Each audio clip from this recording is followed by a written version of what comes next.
औ कमा क़ाल अलैहि सलातु वस्सलाम। मोहतरम बुजुर्गों और दोस्तों, बहुत मर्तबा आदमी चलता है और उसे ये मालूम नहीं होता कि रास्ते में है क्या। कभी पाखाना पड़ा हुआ है, कभी ईंट पत्थर पड़ा हुआ है,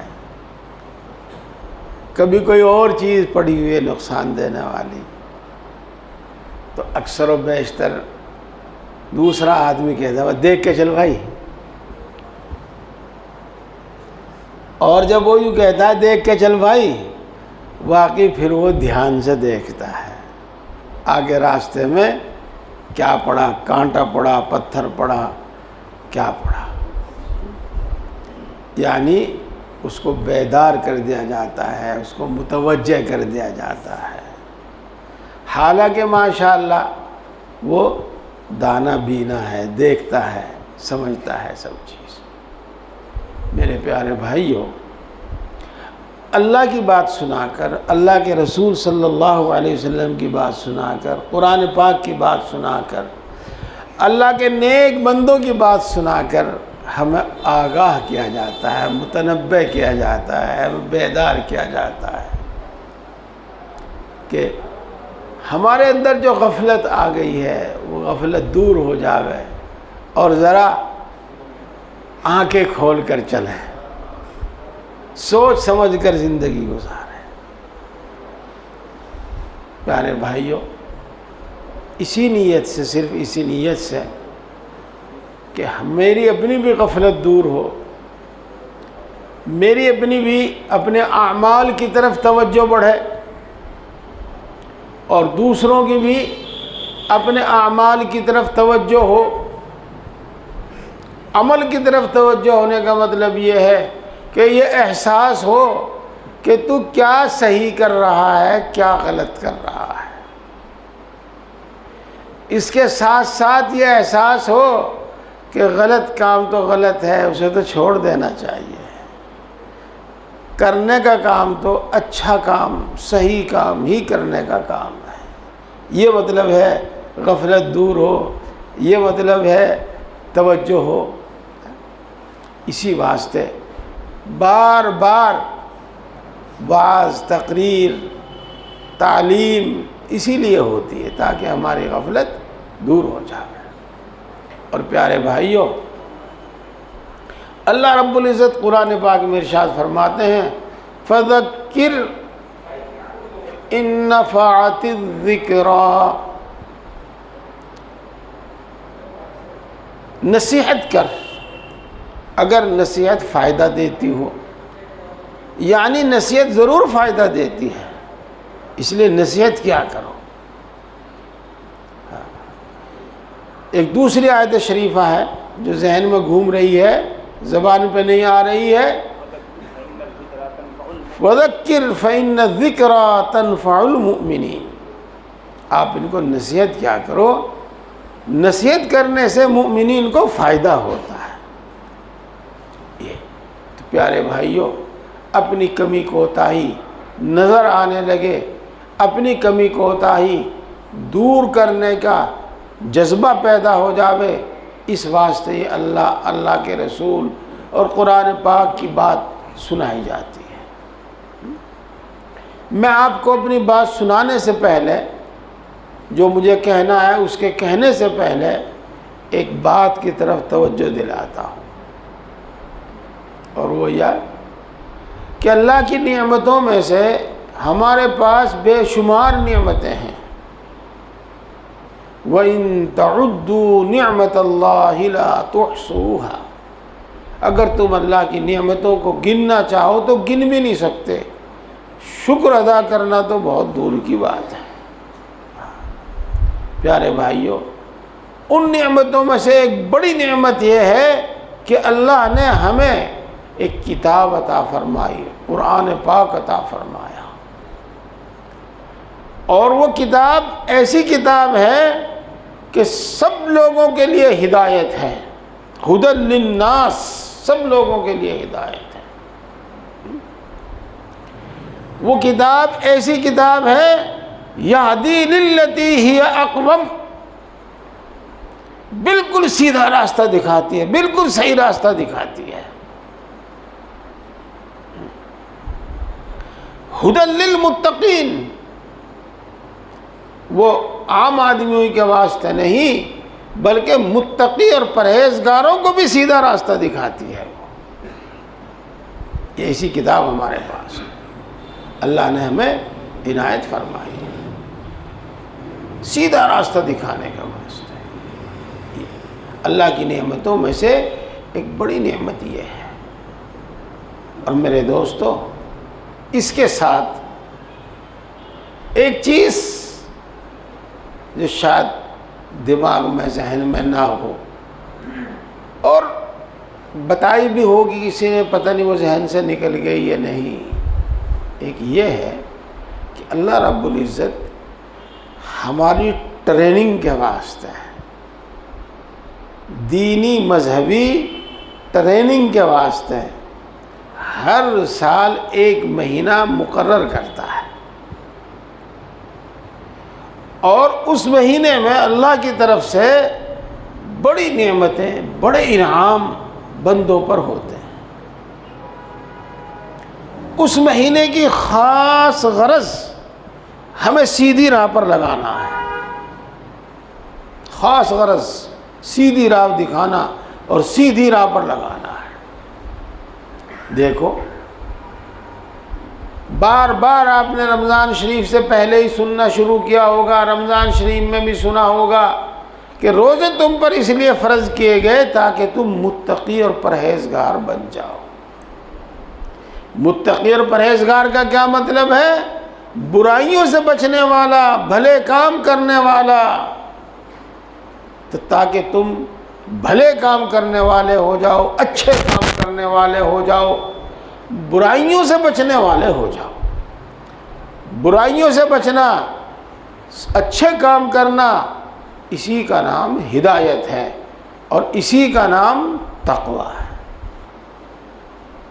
अल्लाह ने हमारे लिए क्या इंतज़ाम फरमाया? एक इंतज़ाम ये फरमाया कि रमज़ानुल मुबारक में शयातीन को कैद कर दिया। ताकि ये बिला रुकावट के, किसी रुकावट पैदा करने वाले की रुकावट के बग़ैर दीन पर अमल करें, अल्लाह के हुक्मों पर अमल करें और हमारे नफ्स को, नफसानी तकाज़ों को दबाने के वास्ते रोज़ा हम पर फ़र्ज़ किया, तरावी हमारे ज़िम्मे लाजिम की, और दूसरे अमाल जैसे सहरी खाना, जैसे शब क़दर की तलाश, ये अमाल, ये सब अमाल ऐसे हैं जिनमें मुजाहदा है। तो हमसे कुछ मुजाहदा कराया रमज़ान शरीफ में, कुछ मशक्क़त वाले काम लिए हमसे रमज़ानुल मुबारक में, और इसलिए लिए ये काम ताकि हम मशक्क़त बर्दाश्त करने के आदी हो जावें और सही काम, भले काम, अच्छे काम करने के हम आदी हो जावें और बुराइयों से बचने के हम आदी हो जाएं। ये भी आपने सुना था कि शयातीन को कैद कर दिया जाता है, ये बात आपने खुद महसूस की है, और महसूस नहीं की है तो अब तवज्जो दिलाने से समझ में आ गई कि वे रोज़ा रखने में भी मुजाहदा, और जनाब तरावी पढ़ने में भी मुजाहदा, और सुबह को सहरी में उठने में भी मुजाहदा, मशक्क़त, ये सब इसीलिए ताकि अमल करने की ट्रेनिंग हो जाए। सिर्फ रोज़ा और तरावी ही नहीं, बल्कि एक बात जो आपने रमज़ान शरीफ में बार बार सुनी होगी, वो ये कि अल्लाह को उस शख्स के रोज़े की कोई ज़रूरत नहीं है जो खाना पीना तो छोड़ दे और झूठ बोलना और झूठी बातों पर अमल करना न छोड़े। यानी सिर्फ रोज़ा ही रखने का हुक्म नहीं है, सिर्फ तरावी पढ़ने का हुक्म नहीं है, बल्कि तमाम बुराइयां छोड़ देने का हुक्म है, और उसी की ट्रेनिंग कराई गई पूरे महीने, एक महीने। तो मेरे भाइयों, यही है वो चीज़ जिसको हम हिदायत कहते हैं। हिदायत रमज़ानुल मुबारक की इबादतों के ज़रिए, रमज़ानुल मुबारक की इबादतों के नफ़े में हमारे अंदर ज़रूर भी ज़रूर तक़वा पैदा हुआ है। जैसा कि अल्लाह ने कुरान पाक में इरशाद फरमाया, अल्लाह रब्बुल इज़्ज़त ने रोज़े पर, तरावी पर, रमज़ान शरीफ के आमाल पर इसका वादा फरमाया। हाँ, और ये बात फिर कहो, हर महीने कहते हैं आप, और बार बार कहो, अल्लाह सच्चा, कहो ज़बान, अल्लाह का रसूल सच्चा, अल्लाह और उसके रसूल की हर बात सच्ची, अल्लाह और उसके रसूल का हर वादा सच्चा। मेरे दोस्तों, हमारे रोज़ा रखने में कमी हो, तरावी पढ़ने में कमी हो, रमज़ानुल मुबारक सही गुजारने में कमी हो, और उसकी बिना पर हमारे अंदर तक़वा पैदा ना हो, ऐसा तो हो सकता है। लेकिन जिस शख्स ने सही से रमज़ान गुजारा, सही से रोज़ा रखा, तरावी पढ़ी, दूसरे नेक अमाल में मशगूल हुआ, तो अल्लाह के वादे के मुताबिक ज़रूर तो उसके अंदर तक़वा पैदा हुआ। ऐसा हो ही नहीं सकता कि उसके अंदर तक़वा पैदा ना हुआ। इसलिए अल्लाह की इस नेमत की हमें कदर करनी चाहिए, और हमें रमज़ानुल मुबारक के बाद भी तक़वा पर कायम रहना चाहिए। आज का सबक यही है, आज की नसीहत यही है, आज की याद दहानी और तज़कीर यही है। ये नहीं कि रमज़ानुल मुबारक में हम इबादत गुजार बने, रमज़ानुल मुबारक में हम गुनाहों से बचने वाले बने, और रमज़ानुल मुबारक के बाद फिर हमारी वही हालत हो जावे जो पहले थी। ऐसा नहीं होना चाहिए। हर साल जो रमज़ानुल मुबारक आता है, और हर साल जो रमज़ानुल मुबारक की इबादतों पर अल्लाह सवाब इनात फरमाते हैं, वो इसीलिए ताकि रफ्ता रफ्ता ये पूरे मुत्तकी बन जाने, ताकि रफ्ता रफ्ता ये सही माने में बिल्कुल हिदायत पर आ जावें, बिल्कुल सही रास्ते पर आ जावें। और हम लोग ऐसा करें कि रमज़ानुल मुबारक में तो नमाज़ों का भी एहतमाम, तिलावत का भी एहतमाम, दुआओं का भी एहतमाम, और रमज़ानुल मुबारक के बाद सब कुछ उठा के रख दें। ये नहीं होना चाहिए। सही बात तो ये है, आपके सामने पता नहीं बात आई है नहीं आई, लेकिन मैं बार बार कहता हूँ अल्हम्दुलिल्लाह रमज़ानुल मुबारक इसी तरह गुज़रता है अल्लाह के फजल व करम से कि ज़ोहर के बाद भी नसीहत और तकरीर का मौका मिल रहा, असर के बाद भी मिल रहा, ईशा के बाद भी मिल रहा, जुम्मे में तो मिलता ही है।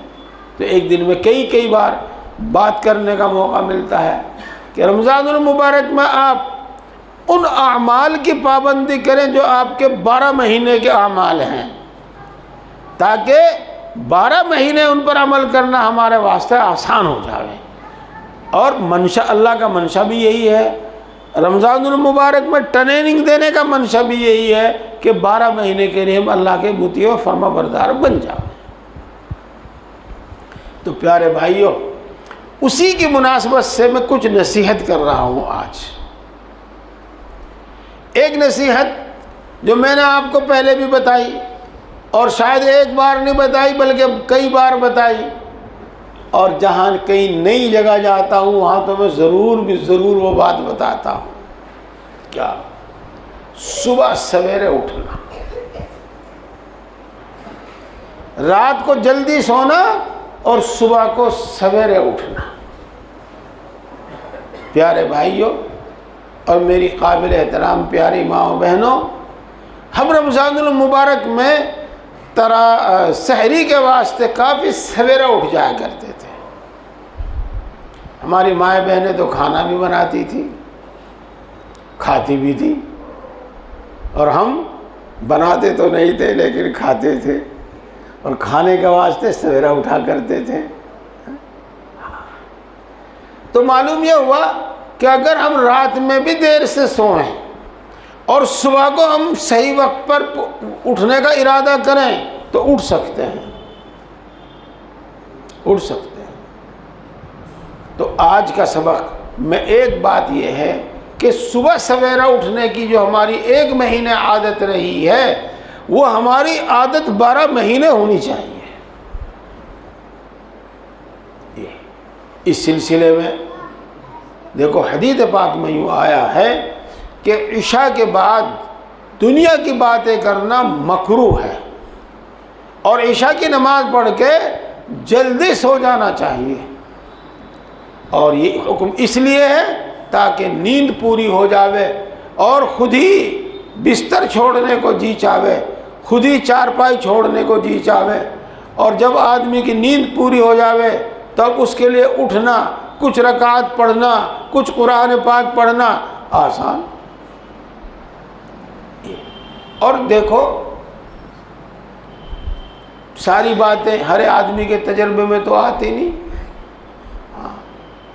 रमज़ानुल मुबारक में 3 बजे का अलार्म लगाते थे, 3 बजे अलार्म बजता उठ जाते जी। हाँ, रमज़ान शरीफ के बाद 3 बजे का अलार्म ना भी लगावे तो 3 बजे आँख खुल जावे।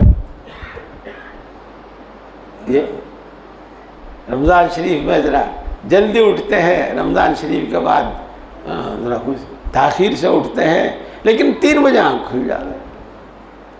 तो इसका फ़ायदा उठाओ और रमज़ानुल मुबारक के बाद भी सवेरा उठा करो।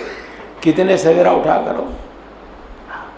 प्यारे भाइयों, पहले तो मैं बता दूं कि सुबह में तहज्जुद के वक्त में अल्लाह की इबादत में जो मज़ा आता है वो किसी दूसरे वक्त में आता नहीं। उस वक्त अल्लाह से मांगने में जो मज़ा आता है और अल्लाह की तरफ जो तवज्जो होती है वो दूसरे वक्त में तवज्जो अल्लाह की तरफ नहीं होती। इस वक्त वो मज़ा उस ध्यान से, उस दिल की उस रिक्कत के साथ कि दूसरे वक्त में नहीं मांगा जाता, वो कोई ख़ास वक्त होता है। इसी वास्ते भी। और एक बात और जो मैं अभी अर्ज़ कर रहा हूँ आपके सामने, रमज़ानुल मुबारक में अल्लाह तबारक व तआला ने हमसे मुजाहदा कराया, रोज़ा रखवाया, 20 रकात एक्स्ट्रा पढ़वाई, और फिर आधी रात उठा दिया, पकाओ खाओ, उसको सवाब का अमल बताया, रात को जगाया। तो दोस्तों, रात को जागना, आखिर रात में जागना ख़ास तौर से, और तहज्जुद पढ़ना, ये बहुत आला दर्जे का मुजाहदा है और नफ्स को कुचलने वाला है, नफ्स की ताकत को तोड़ने वाला है। जिसका मतलब ये हुआ कि हमारी तबीयत के अंदर जो गलत तकाज़े पैदा होते हैं, गलत तकाज़े पैदा होते हैं, गलत इरादे पैदा होते हैं, उनको कम करने वाला और तोड़ने वाला है। अल्लाह रब्बुल इज़्ज़त कुरान पाक में इरशाद फरमाते हैं, इन्ना नाशिअतल लैली हिया अशद्दु वतअन व अक़वमु क़ीला। जी, रात में जागना और रात में जागकर अल्लाह की इबादत करना, अल्लाह के सामने हाथ बांधकर खड़े होना, अल्लाह के सामने हाथ फैलाकर बैठना, अल्लाह के सामने हाथ फैलाकर मांगना, हाँ, ये नफ्स को कुचलने वाला है और बात को बहुत ज़्यादा सही करने वाला है।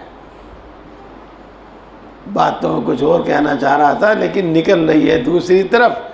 यही सुन लो, अल्लाह को मंजूर यही है कि यही बातें आज कान में पड़े। सही बात कौन सी होती है?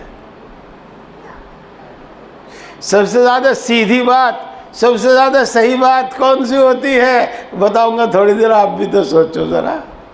हाँ, देखो, सबसे सही बात वो होती है, सबसे अच्छी बात वो होती है जो ज़बान पर हो वही दिल में हो, जो दिल में हो वही ज़बान पर हो। सबसे ज़्यादा सही बात वही होती है। और सबसे ज़्यादा गलत बात वो होती है दिल में कुछ ज़बान पर कुछ नहीं। सबसे गलत बात है, और सबसे गलत आदमी है वो जिसकी ज़बान पर कुछ और दिल में कुछ और हो। तो ये बात को बिल्कुल सीधा करने वाला है। सुबह का उठना, सुबह की इबादत बात को बिल्कुल सीधा करने वाला है। वह अक़वमु क़ीला। मेरे दोस्तों, उसको आप इस तरह समझो। मिसाल के तौर पर कहो, ला इलाहा इल्लल्लाह,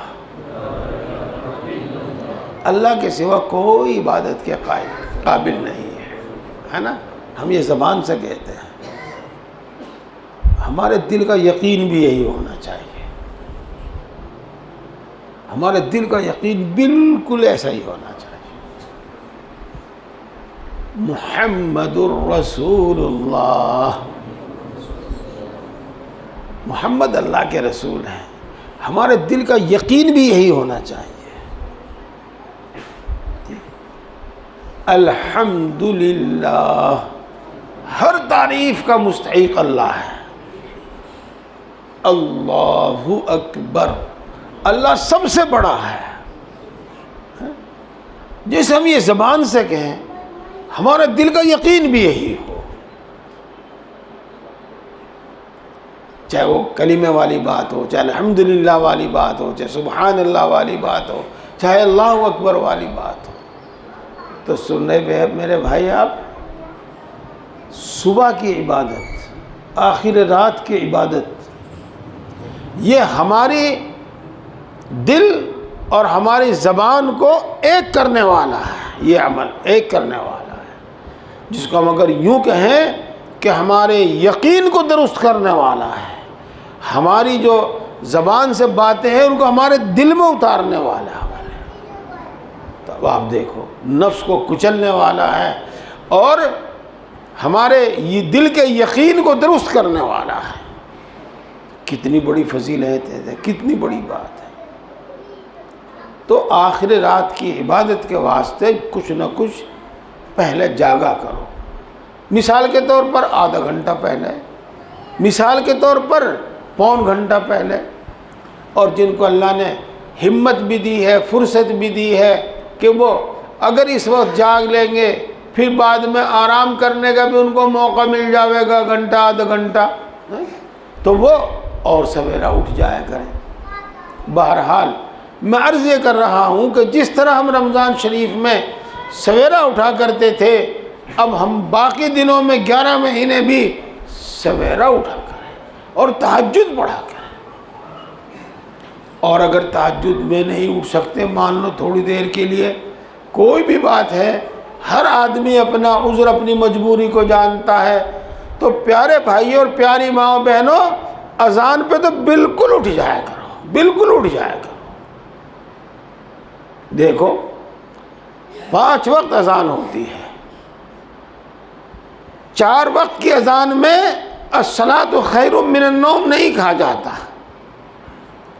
और फजर की अजान में अस्सलातु खैरुम मिनन नौम कहा जाता है। इसका माना मतलब तर्जमा तो आपको पता ही होगा, लेकिन हासिल इसका यह है कि बहुत सो लिए, रात ख़त्म हो गई, रात सोने के लिए है, अब उठ जाओ, अब सोने का वक्त नहीं रहा। इसी वास्ते बालिग मर्द, बालिग औरत, बालिग लड़का, बालिग लड़की, उनको तो अजान फजर पर उठ ही जाना चाहिए, ज़रूर उठ जाना चाहिए। हमारे मर्द भाई मस्जिद में जाकर नमाज़ पढ़ते हैं जमात से, और मस्जिद में ही जमात से नमाज़ पढ़नी चाहिए, सफ़े अव्वल हासिल करने की कोशिश करनी चाहिए, तकबीर अव्वल हासिल करने की कोशिश करनी चाहिए। देखो मैं तो ये मानता हूँ कि अगर आदमी अजान पर उठ जावे, फिर तो वो सही माना में सब काम करके सुन्नत वगैरह पढ़ के सफ़े अव्वल में तकबीर अव्वला के साथ जमात पढ़ सकता है, वरना मुश्किल है।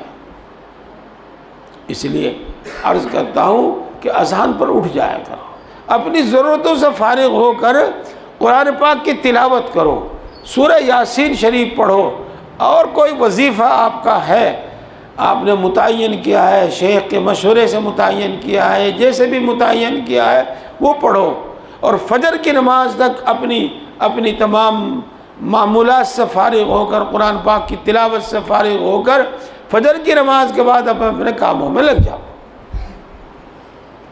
अगर अल्लाह ने फुर्सत दी है और मौका दिया है तो इशराक तक बैठे रहो, और इशराक तक तिलावत में, ज़िक्र में और दूसरे मामूलात में लगे रहो, और इशराक की नमाज पढ़ के फिर अपने अपने कामों के लिए निकल जाओ। तो जब हम रमज़ान शरीफ में उठ सकते हैं तो इन दिनों में भी उठ सकते हैं। रमज़ान शरीफ में हम रातों ही जागते हैं, इन दिनों में रातों नहीं जागते, लेकिन इस वक्त में हमें ज़रूर उठ जाना चाहिए और कुरान पाक की तिलावत ज़रूर करनी चाहिए। और मेरे भाइयों, सूरह यासीन शरीफ हमें ज़रूर पढ़नी चाहिए। हम अपने काम काज के वास्ते बड़े फ़िक्रमंद रहते हैं, दिन भर भाग दौड़ करते हैं, कैसी कैसी मशक्क़तें उठाते हैं।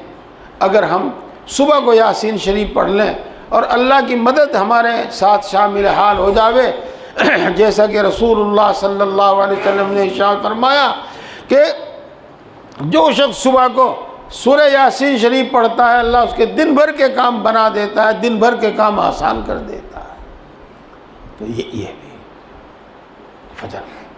और मेरे दोस्तों, सुबह फजर में उठना, सुबह सादिक के बाद उठना, ये रोज़ी में बरकत का सबब है। और सुबह सादिक के बाद सोना, ये बेबरकती का सबब है, बेबरकती का सबब है। इन बातों को मानना चाहिए, यकीन करना चाहिए, अल्लाह के रसूल की बात को मानना और यकीन करना चाहिए। इसी वास्ते हमने फ़ारसी की किताबों में, छोटी छोटी किताबों में पढ़ा है, यही जुमला पढ़ा है कि सुबह के वक्त सोना ये रोज़ी घटाता है। जी, ये तो हदीस पाक में आता है कि मैदान तीह में, जहाँ पर यहूदियों को अल्लाह रब्बुल इज़्ज़त ने क़ैद कर दिया था, 40 साल तक क़ैद रहे, और अल्लाह की तरफ से मन और सलवा उतरता था, एक बुटेर जानवर है वो उनके पास आ जाता था। आसमान से जिस तरह पाला बरसता है इस तरीके से एक हलवा बरसता था। वो यूँ कहते हैं कि सुबह सादिक के बाद बरसना शुरू होता था और सूरज निकलने तक बरसता था, और सुबह सादिक के बाद ये बुटेर उनके खेमों के पास आकर बैठने शुरू हो जाते थे, और जब सूरज निकलता था तो चले जाते थे। इस बात से ये पता चलता है कि इस वक्त अल्लाह रब्बुल इज़्ज़त की तरफ से रोज़ी तकसीम होती है। इसलिए मेरे प्यारे भाइयों, ये वक्त सोने का नहीं है, ये वक्त सोने का नहीं है। बस मैं अपनी इस बात को ख़त्म करता हूँ और आपसे ये गुजारिश करता हूँ कि जिस तरीके से हम रमज़ानुल मुबारक में सवेरा उठते थे, फजर की नमाज जमात से पढ़ते थे, और जिस तरीके से हम रमज़ानुल मुबारक में कुरान पाक की तिलावत किया करते थे, हमें अपने ये मामूल बाकी रखना चाहिए और थोड़ी सी तब्दीली के साथ हमें 12 महीने इसी तरह करना चाहिए। और कितनी तब्दीली हो वो मैंने आपको बताई। प्यारे भाइयों, उसी के साथ एक बात जो अभी मैंने आपको बताई थी कि तक़वा पैदा हुआ है हमारे अंदर, इस तक़वे की हिफाजत करो। तक़वा क्या पैदा हुआ है हमारे अंदर? अल्लाह की नाफरमानी से बचने का दाइया और जज्बा पैदा हुआ है, और इसी दाइये और जज्बे को तक़वा कहते हैं। असल में तो यही दाइया जज्बा है, फिर इसी दाइये जज्बे से अल्लाह की नाफरमानी से बचा जाता है। ये ज़रूर पैदा हुआ है।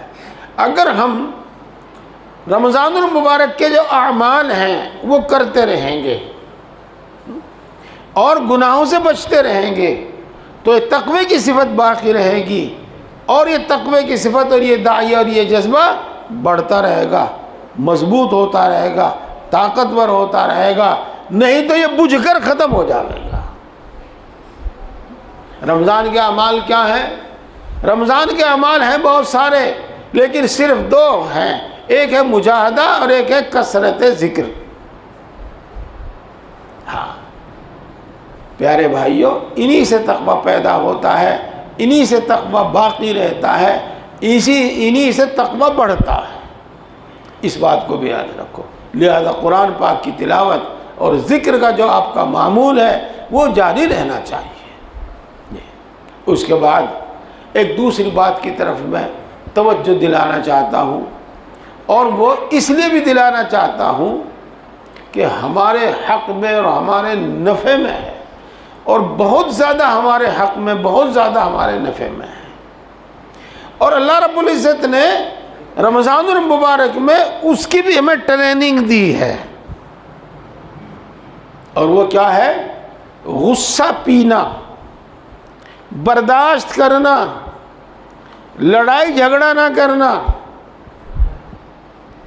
है। आइए हदीस पाक याद, हाँ देखो हदीस पाक है फ़ज़ाइल रमज़ान में, अब भी आप देखेंगे तो अब भी मिल जाएगी आपको कि अगर तुम्हारे साथ कोई शख्स झगड़ा करे तो तुम उसके साथ झगड़ा ना करो, बल्कि यूँ कहो अना इमराउन साइमुन, मैं रोज़ेदार हूँ, मैं तुमसे झगड़ा करना नहीं चाहता।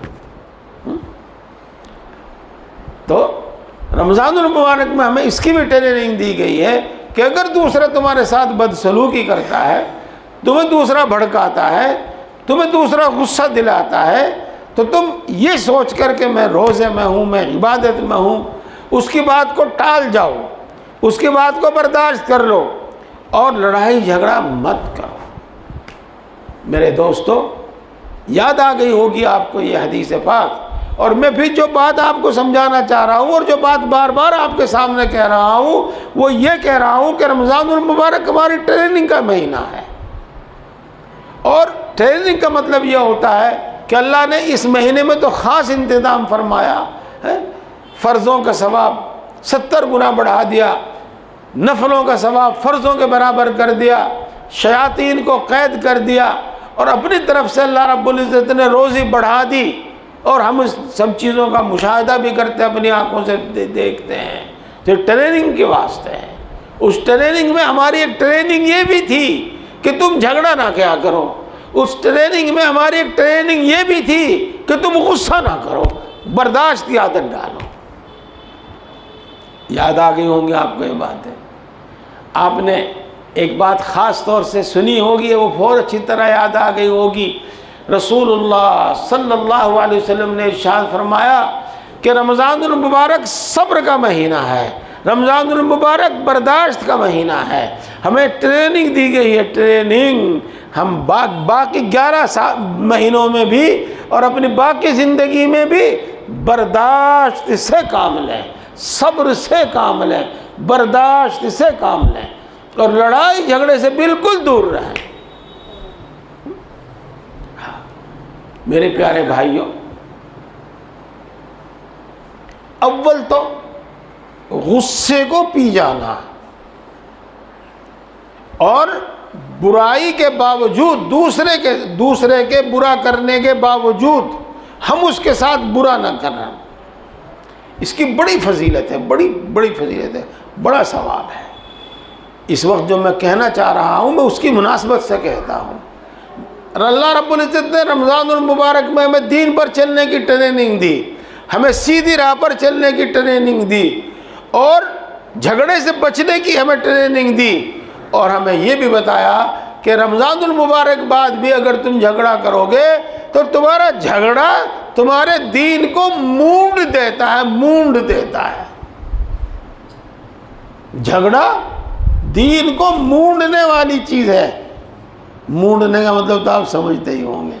उस तरह फिरा, सर के बाल ख़त्म, गंजा हो गया है, मशीन चली, सर के बाल ख़त्म हो गए, गंजा हो गया, तो ख़त्म, बाल ख़त्म, तो ये समझो कि झगड़ा दीन को ख़त्म कर देने वाला है।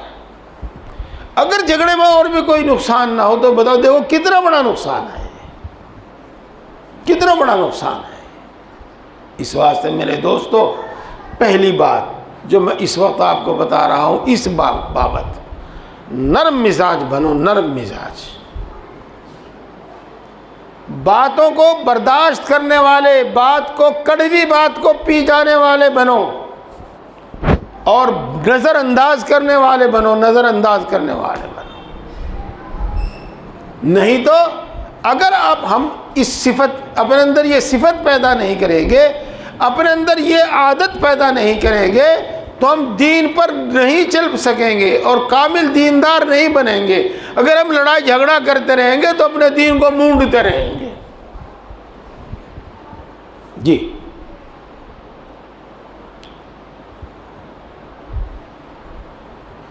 आयत शरीफा है 9वें पारे की, वअरिज़ अनिल जाहिलीन। इससे पहले क्या है?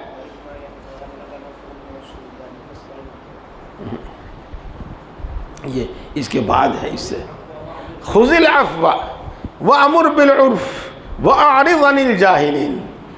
खुज़िल अफ़्व, जी, वअमुर बिल उर्फ़ वअरिज़ अनिल जाहिलीन। ये देखो मेरे प्यारे भाइयों, मैं इसका तर्जुमा करने से पहले फिर आपको बताता हूँ, अल्लाह की नेमतों में से एक बड़ी नेमत हमारे पास कुरान पाक है जो हमें जीने का ढंग बताती है, जीने का तरीक़ा बताती है कि किस तरह जीना है हमें इस दुनिया में। और जाहिर बात है कि बिल्कुल सीधा रास्ता जो जीने का सही ढंग है, जीने का सही तरीक़ा है, वो बताते हैं हमें। खुज़िल अफ़्व है, उलमा भी यहाँ मौजूद हैं, बात अच्छी तरह से समझ लेंगे। यूँ नहीं फरमाया वाफ़ु, आप उनको माफ़ कर दो, बल्कि कहा खुज़िल अफ़्व, जिसका मतलब ये होता है माफ़ करने की आदत बनाओ। खुज़ के माने पकड़ना और अफ़्व के माने माफ़ करना, तो इसका मतलब ये बनता है माफ़ करने को पकड़ लो, जिसके यानी माफ़ करने की आदत बना लो। मेरे दोस्तों, फिर आगे क्या फरमाया? वअमुर बिल उर्फ़, और भली बात का हुक्म दो। वअरिज़ अनिल जाहिलीन, और जाहिल लोगों से एराज़ करो, उनकी तरफ से मुंह मोड़ लो और उनकी बात को सुन के अनसुनी कर दो, उनके अमल को देख कर अनदेखा कर दो। ये मतलब है वअरिज़ अनिल जाहिलीन। जाहिल का मतलब अनपढ़ का नहीं होता, जाहिल के माना बहुत सारे होते हैं। जाहिल के एक माना होते हैं गलत काम करने वाला, जैसे कि गुस्सा करने वाला, जैसे कि लड़ाई झगड़ा करने वाला, भड़काने वाला, ये भी जहालत की बात है। तो उनसे आप एराज़ कीजिए। और यहाँ यही बात मुराद है, अगर कोई भड़काने की बात करे, गुस्सा दिलाने की बात करे, तो आप उससे एराज़ कीजिए। प्यारे भाइयों, हमारी नसीहत के वास्ते और हमें एक अच्छा इंसान बनाने के वास्ते यही एक आयत शरीफा काफ़ी है। अल्लाह के रसूल सल्लल्लाहु अलैहि वसल्लम को हुक्म देते हैं अल्लाह रब्बुल इज़्ज़त कि खुज़िल अफ़्व, माफ़ करने की आदत बनाओ, वअमुर बिल उर्फ़, और भली बात का हुक्म दो, वअरिज़ अनिल जाहिलीन, और जाहिल लोगों से बेरुखी बरतो, नज़रअंदाज कर दो उनकी बात को, नज़रअंदाज कर दो उनके अमल को। प्यारे भाइयों, इस पर अमल करोगे फ़ायदे में रहोगे, इससे हटोगे नुकसान में रहोगे। ये जितने भी अल्लाह ने हमें हुक्म दिए हैं हमारे नफ़े के वास्ते दिए, हमारे नफ़े के वास्ते दिए। अल्लाह ने जितने भी हमें हुक्म दिए हैं हमें सीधी राह दिखाने के वास्ते और सही ज़िंदगी गुजारने के वास्ते दिए। और मेरे दोस्तों, गुस्सा कितनी तबाही की बात है जी। मैं आपको हदीसें भी सुनाऊंगा और कुरान पाक की आयत भी सुनाऊंगा। वो बातें आपको अच्छी तरीके से आसानी से समझ में आ जाएंगी। हमारे अकाबिर में से एक बड़े ज़बरदस्त आलिम दीन मुस्लिह हैं हज़रत मौलाना अशरफ अली साहब थानवी नव्वरल्लाहु मरक़दहू।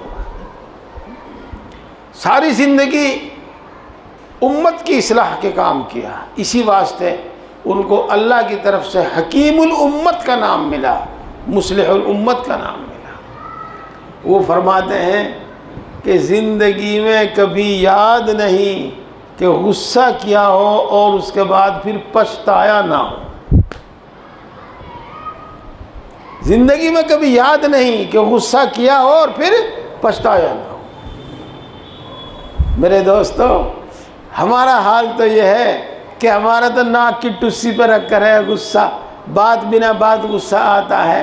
लेकिन वो तो तरबियत याफ्ता लोग थे, वो तो मौका महल देख के गुस्सा करते थे। लेकिन फिर भी मौका महल देकर गुस्सा करने पर भी ऐसी बात कुछ हो जाया करती थी जिससे बाद में शर्मिंदगी और पछतावा होता था। तो प्यारे भाइयों, बुर्दबारी सीखो, बुर्दबारी।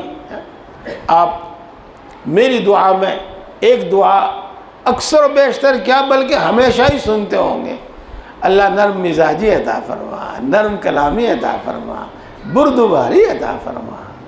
मेरे दोस्तों, ये बुनियादी चीज़ है, बुनियादी सिफत है। खुदा की कसम, इसके बग़ैर अपनी ज़िंदगी भी तबाह और दूसरों की ज़िंदगी भी तबाह। और बाज़ मरतबा तो ऐसे गलत कदम उठ जाते हैं कि फिर वापस आना मुश्किल हो जाता है। जब आदमी को गुस्सा आता है और उसका खून खोलता है तो घंटे दो घंटे तो अपना आप ही परेशान रहे। दूसरों को छोड़ दो, जो नुकसान हो लिया वो तो अलग बात है, लेकिन खुद अपनी तबीयत में, अपने दिमाग में बड़ी परेशानी रहती है। और इसकी वजह से वो क्या गलत कदम उठा चुका है वो अलग एक बात है। मैं जो कुछ अल्लाह दिल में डालता रहेगा आपके सामने पेश करता रहूँगा। हाँ, गुस्से की वजह से हम खुद भी बदनाम और अपने दीन को भी बदनाम, और दीन के अंदर जो हमें भलाई अच्छाई का तरीक़ा सिखाया गया है और रास्ता दिखाया गया है, हम अपने गुस्से की वजह से उसको और बदनाम करते हैं। प्यारी भाइयों बहनों और मेरे प्यारे नौजवान भाइयों, ख़ास तौर से अपने घर में झगड़ा ना किया करो, ख़ास तौर से अपने घर में गुस्सा ना किया करो। फिर बात ये होती है कि जी बिना बात ही खाम खाई तलाक दे दी। बिना बात नहीं होती तलाक, बिना बात नहीं होती। बात क्या होती है? अब थोड़ी सी बात हो गई, वो बर्दाश्त हो गई, कल को फिर थोड़ी सी बात हो गई, फिर वो बर्दाश्त हो गई, परसों को फिर थोड़ी सी बात हो गई, बर्दाश्त हो गई। जब भी आगे कोई बात होती है पिछली सारी याद आ जावे और फिर आदमी की कुव्वत बर्दाश्त ख़त्म हो जा और वो इसमें अकल उसकी छुप जा और इसमें वो नाअक्ली के काम कर बैठता है और पछताना तो हो गई होवे है। फिर है जोन सी रोज़ाना लड़कती है, बस 3 बोल सुनते ही, 1 बोल सुनते ही दिमाग ठिकाना आ जावे है और फिर रोती फिरे है और फिर पता नहीं क्या होता फिरे। मेरे भाइयों, मैं वही बता रहा हूं कि गलत कदम उठा देता है, गलत कदम उठाता। यही है वो गलत कदम। कितने गलत कदम उठ जाते हैं गुस्से में। बाप ने बेटे को धमकाया, बाप ने बेटी को धमकाया, गुस्सा उस्सा किया और बेटे ने जहर खा लिया, बेटी ने जहर खा लिया। अब यूँ तो कहोगे आप कि इसमें क्या गलती, लेकिन हाँ गलती है। बाद मर्तबा आदमी गुस्से में ऐसी बेजा बात कहता है और बाद मर्तबा आदमी ऐसा बेजा गुस्सा करता है कि आदमी फिर एरक में आके, गैरत में आके उल्टा सीधा कदम उठा लेता है। बाद मर्तबा खुद ये आदमी जहर खा लेता है, बाद मर्तबा ये खुद आदमी फांसी लगा लेता है। प्यारे भाइयों, ये नतीजा कहाँ का है? सोचो। ये सब यही बर्दाश्त का ना होना, ये सब बेमौका बेमहर गुस्सा करना। गुस्से में आदमी का बिल्कुल बेहोश हो जाना, होश आवाज़ खो बैठना, ये उसका नतीजा है। अल्लाह के रसूल सल्लल्लाहु अलैहि वसल्लम जो बार बार हमें इसकी नसीहत फरमाते हैं और अल्लाह रब्बुल इज़्ज़त कुरान पाक में जो हमें बार बार इसकी नसीहत फरमाते हैं, तो कोई तो बात होगी। मैं अभी आपसे अर्ज़ कर रहा हूँ कि मैं कुरान पाक की बात भी आपको सुनाऊँगा, हदीस पाक की बात भी आपको सुनाऊँगा, लेकिन पहले बुज़ुर्गों की कुछ बातें सुना दूँ ताकि कुरान पाक की आयत हदीस पाक हमें अच्छी तरह समझ में आ जावे। आपने बहुत सारे हजरात आप में से मौजूद होंगे, हज़रत मौलाना मसीहुल्लाह खां साहब जलालाबादी नव्वरल्लाहु मरक़दहू को आपने देखा होगा, आप उनकी मजलिस में गए होंगे, आपने उनसे मुलाकात की होगी। मुझे यकीन है कि आपको उन्होंने और नसीहतों में से एक नसीहत ये भी फरमाई होगी कि गुस्सा पास ना आए। इस वास्ते के हर शख्स को वो आम तौर से हर शख्स को ये नसीहत फरमाया करते थे, हर शख्स को ये नसीहत फरमाया करते थे। क्यों फरमाया करते थे? इसलिए कि इस गुस्से के जो बिगाड़ और इस गुस्से का जो फसाद है, फिर लोग आकर हजरत को सुनाते, कोई दुआ के लिए कहता, कोई किसको तक। तो मेरे दोस्तों, लड़ाई की जड़ जो है गुस्सा, गुस्सा लड़ाई की जड़। दीन को मूड़ने वाली चीज लड़ाई झगड़ा और लड़ाई झगड़े की जड़ गुस्सा। इसीलिए अल्लाह के रसूल सल्लल्लाहु अलैहि वसल्लम को अल्लाह तबारक व तआला हुक्म फरमाते हैं, खुज़िल अफ़्व व अमुर बिल उर्फ़ व अरिज़ अनिल जाहिलीन। मैं ये बार बार पढ़ रहा हूँ, बार बार आपके सामने इसका तर्जुमा कर रहा हूँ। माफ़ी की आदत बना लो, माफ़ी को पकड़ लो, माफ़ी की आदत बना लो। नज़रअंदाज करने की आदत बना लो, अनदेखे करने की आदत बना लो। आप इससे यूँ मत कहना, यूँ मत कहना कि अगला सिर पे पाँव कर लेगा, बच्चे सिर पे पाँव कर लेंगे, घरवाली तो सिर से भी ऊपर कूद जाएगी। ऐसा मत सोचना, ऐसा मत सोचो। देखो हदीस पाक में आया है, नरमी से, हदीस पाक सुना रहा हूँ मैं आपको, नरमी से वो काम बनते हैं जो गुस्से से और तेज़ी से नहीं बनते। आप जब बच्चों को, बीवी को हर वक्त डांटे डपटेंगे, गुस्सा करेंगे, अब करेगी वो तुम्हारे सिर के ऊपर को पैर। और अगर नरमी उधर गुजर का मामला करोगे फिर नहीं सिर ऊपर को करने की। और यही बात हमारी माँ बहनों को भी समझनी चाहिए। शोहर भी 2 मरतबा दरगुजर करेगा, 10 मरतबा दरगुजर करेगा, और जब वो उसके नाक में दम कर देगी वो फिर तो जो उसके मर्जी में आवेगा, जी में आवेगा वही करेगा वो फिर वो। अब देखो, इससे मुताल्लिक पहले आप एक हदीस पाक सुनो और उससे समझो बात को। एक मरतबा एक सहाबी रसूलुल्लाह सल्लल्लाहु अलैहि वसल्लम की खिदमत में हाजिर हुए, कहीं दूर दराज से, यानी देहात से।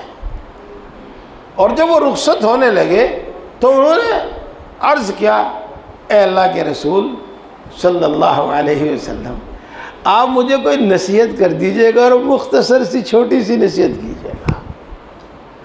क्यों कहा ऐसा? ताकि याद भी रहे और ताकि उस पर अमल भी हो जावे। हाँ दोस्तों, आज तो मैंने आपके सामने बात कही नहीं, लेकिन मैं अपनी तकरीर से पहले हर जगह अक्सर व बेशतर ये बात कहता हूँ कि हर अमल की एक नीयत होती है। वाज़ तकरीर सुनने की भी एक नीयत होती है। क्या होनी चाहिए? वो अमल की नीयत। तो अमल की नीयत थी उनकी, इसी वास्ते उन्होंने कहा कि छोटी सी नसीहत कीजिए ताकि मैं याद भी रख सकूं, छोटी सी नसीहत कीजिए ताकि मैं उस पर अमल भी कर सकूं। तो आप सल्लल्लाहु अलैहि वसल्लम फरमाया, ला तग़ज़ब, गुस्सा मत कर। देखो कितनी छोटी सी नसीहत है कि एक ही लफ्ज़ है, ला तग़ज़ब, गुस्सा मत कर। उन सहाबी ने सोचा कि बहुत ही ज़्यादा मुख्तसर नसीहत कर दी, बहुत ही छोटी सी नसीहत कर दी। तो कहा, ज़िदनी या रसूल अल्लाह, अल्लाह के रसूल कुछ और बढ़ा दीजिए नसीहत, कुछ और नसीहत कीजिएगा। आप सल्लल्लाहु अलैहि वसल्लम ने फिर यही जुमला लौटाया, ला तग़ज़ब, गुस्सा मत कर।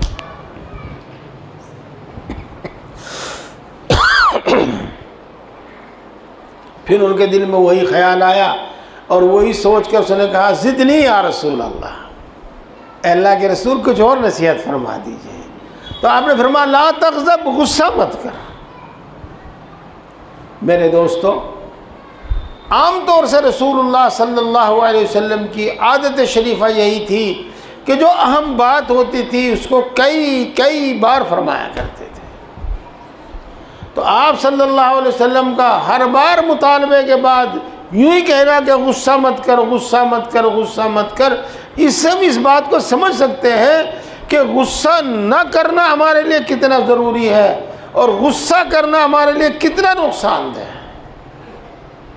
बात वही जहाँ से मैंने शुरू की थी, मैं भी बार बार कहता हूँ कि गुस्सा जो है वो लड़ाई की जड़ है और लड़ाई दीन को मूंड देने वाली है, दीन को ख़त्म कर देने वाली है। किस तरह ख़त्म करती है वो मैं बाद में बताऊँगा अगर वक्त मिला तो, वैसे तो हमें भी पता। इसलिए मेरे दोस्तों, लड़ाई झगड़ा गुस्सा इससे दूर रहना चाहिए ताकि हमारा दीन बाकी रहे, बरकरार रहे, हमारा दीन न मुड़ जावे, न ख़त्म हो जावे। प्यारे भाइयों, बात यहीं ख़त्म नहीं हो जाती, बात यहीं ख़त्म नहीं हो जाती, बल्कि अल्लाह रब्बुल इज़्ज़त ने मोमिनीन की सिफत बयान फरमाई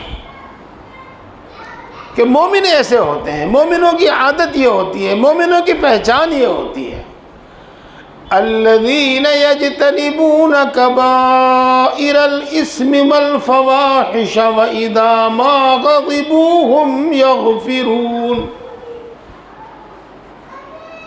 मोमिन वो हैं जो बुराइयों से बचने वाले हैं, गुनाहों से बचने वाले हैं, ख़ास तौर से बेहयाई के कामों से बचने वाले हैं। सुनना, बेहयाई के कामों से बचने वाले हैं, बेहयाई से बचने वाले हैं। और आगे क्या फरमाया कि जब उनको गुस्सा आता है तो वो माफ़ कर देते हैं। वइज़ा मा ग़ज़िबू हुम यग़फ़िरून। मेरे दोस्तों, अल्लाह तो कुरान पाक में मोमिनीन की ये सिफत बयान फरमावे कि वो गुस्सा पी जाने वाले हैं, वो माफ़ कर देने वाले हैं, और हमारी आदत, हमारा मिजाज बिल्कुल उसका उल्टा हो। हाँ, ऐसा नहीं होना चाहिए।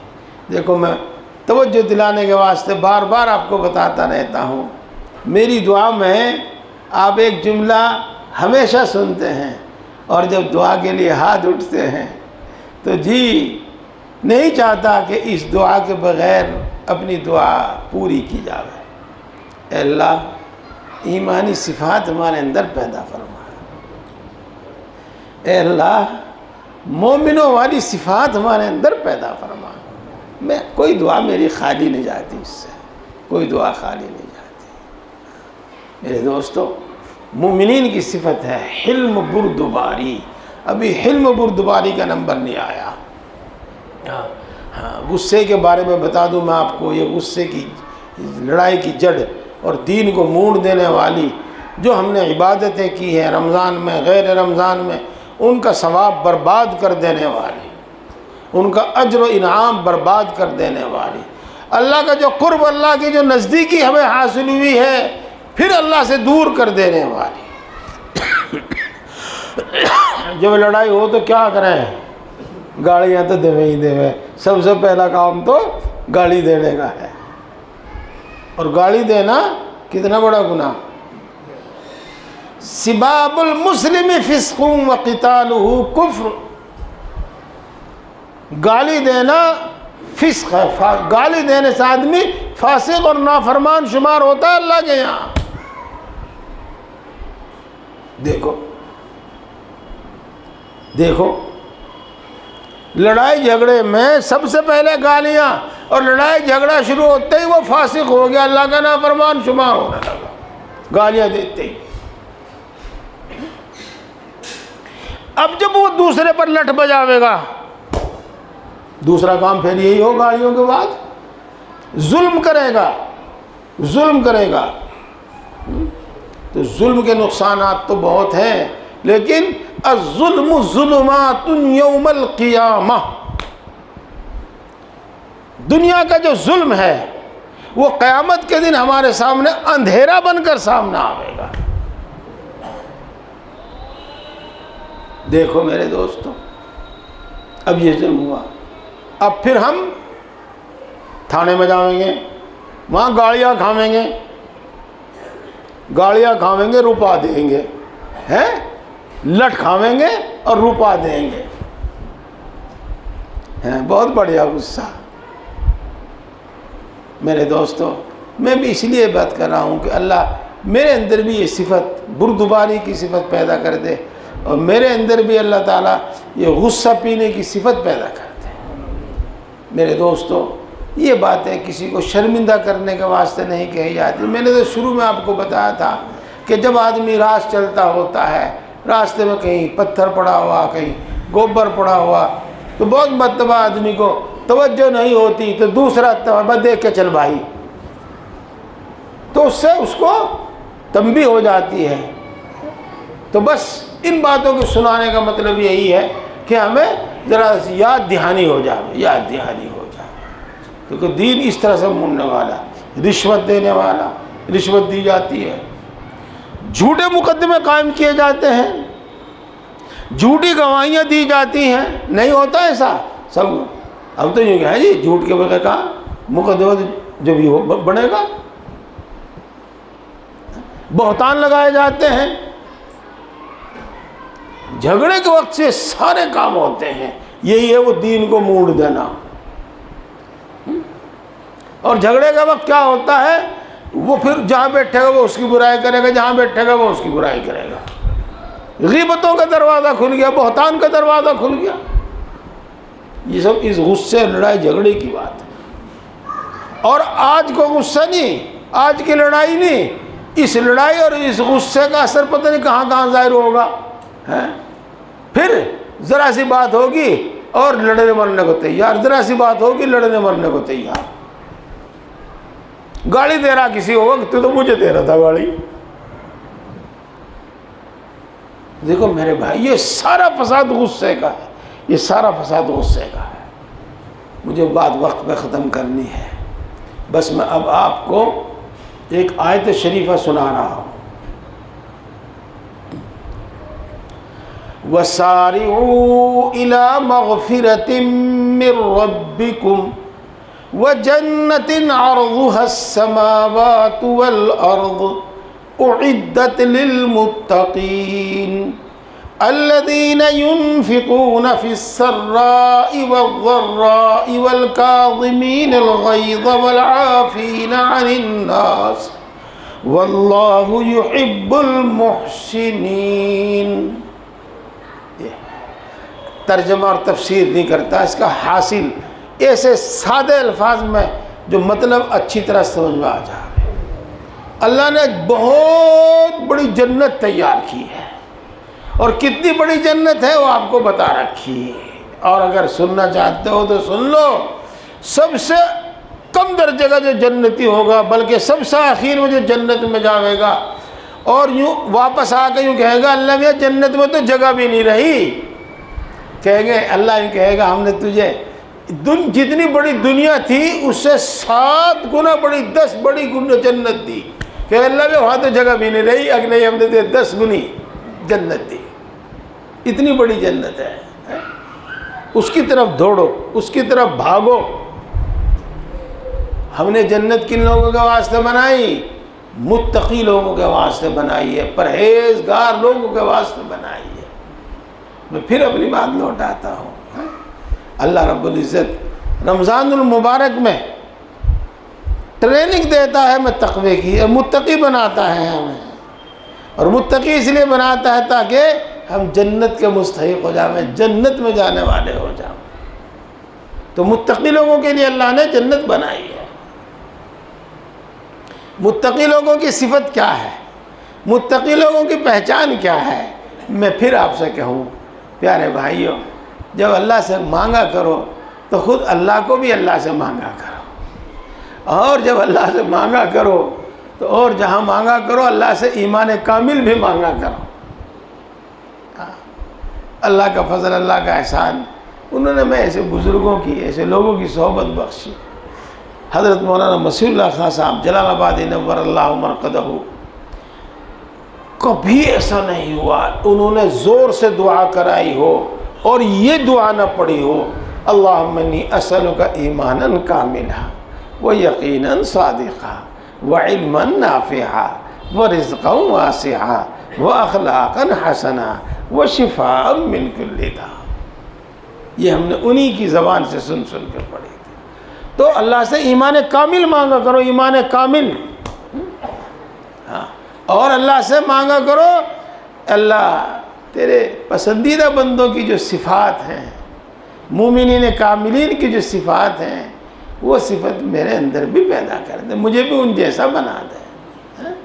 हाँ, एक शायर है, आपने सुना होगा, बहुत मरतबा सुना होगा, उहिब्बुस सालिहीन वलस्तु मिनहुम लअल्लल्लाह यरज़ुक़ुनी सलाहा।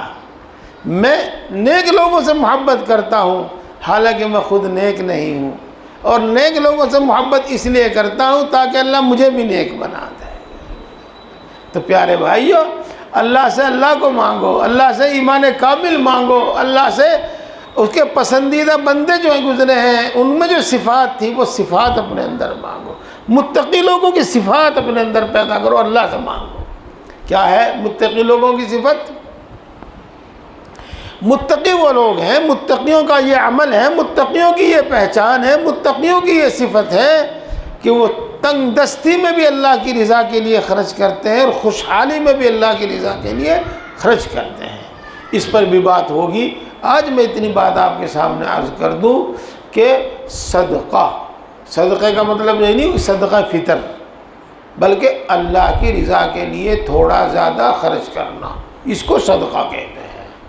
सदक़ा फ़ितर उसकी तो एक मिक़दार मुतय्यन है, और मुतलक नफली सदक़ा जो है उसकी कोई मिक़दार मुतय्यन नहीं, रुपया भी, 2 रुपये भी, 10 रुपये भी, कुछ ना कुछ करते रहा करो। सदक़ा बुरी मौत से बचाता है, सदक़ा मुसीबतों को और बलाओं को टालता है, सदक़ा अल्लाह के गुस्से को बुझाता है। इसलिए कुछ न कुछ, जैसे कि हमारे यहाँ उर्दू का मुहावरा है, थोड़े में थोड़ा ज़्यादा में ज़्यादा ज़रूर कुछ खर्च करता रहा। ये अल्लाह के नेक बंदों की, मुत्तकी लोगों की पहचान है। और क्या फरमाया,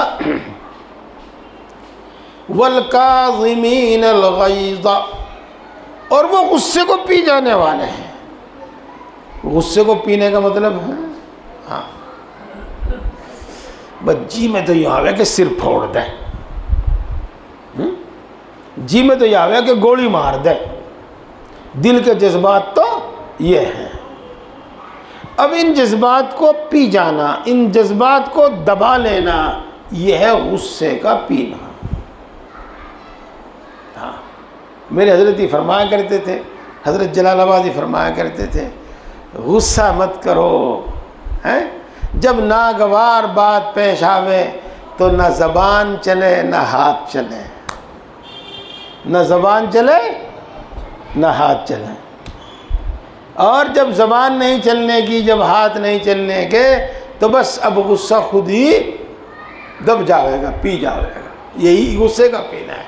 वल काज़िमीन अल गैज़ वल आफ़ीना अनिन नास, और लोगों को माफ़ कर देने वाले हैं। अजी मैं क्या करूं, यही छाती पे चढ़ रहा था, अजी मैं क्या करूं, यही गाली दे रहा था, पहले तो इसी ने गाली दी, गलती तो इसी की है। हाँ हाँ बिल्कुल सही कह रहा तू भाई, गलती इसी की है, इसी ने गाली दी, इसी ने ये काम किया। लेकिन अल्लाह क्या फरमा रहे हैं, वल आफ़ीना अनिन नास, इसकी गलती है, इसने गाली दी, तू माफ़ कर, इसने पहल करी, इसकी गलती है, तू माफ़ कर। अब बात समझ में आ गई होगी, दोनों बात मिला के। हाँ, तो मेरे प्यारे भाइयों, मैंने बात यहाँ से शुरू की थी कि अल्लाह रब्बुल इज़्ज़त ने हमें रमज़ानुल मुबारक में ट्रेनिंग दी, दीन पर चलने की ट्रेनिंग दी, और हमारे अंदर तक़वा पैदा फरमाया, दीन पैदा फरमाया। हमें अपने इस तक़वे की हिफाजत करनी चाहिए, और ख़ास तौर से तमाम बुराइयों से बचना चाहिए। आज मेरे दिल में बात यही आई कि मैं इस बात को बताऊं कि हमारे आपसी लड़ाई झगड़े हमारे दीन को मूड देने वाले हैं, और फिर ये इसका सबब जो है वो गुस्सा आया, गुस्सा। इसलिए मैंने आपके सामने ये तफसील रखी है। अब बात मैं ख़त्म कर रहा हूँ, एक आयत शरीफा सुनाकर, हदीसें सुनाने का नंबर नहीं आया, अल्लाह वालों के बुज़ुर्गों के किस्से सुनाने का नंबर नहीं आया।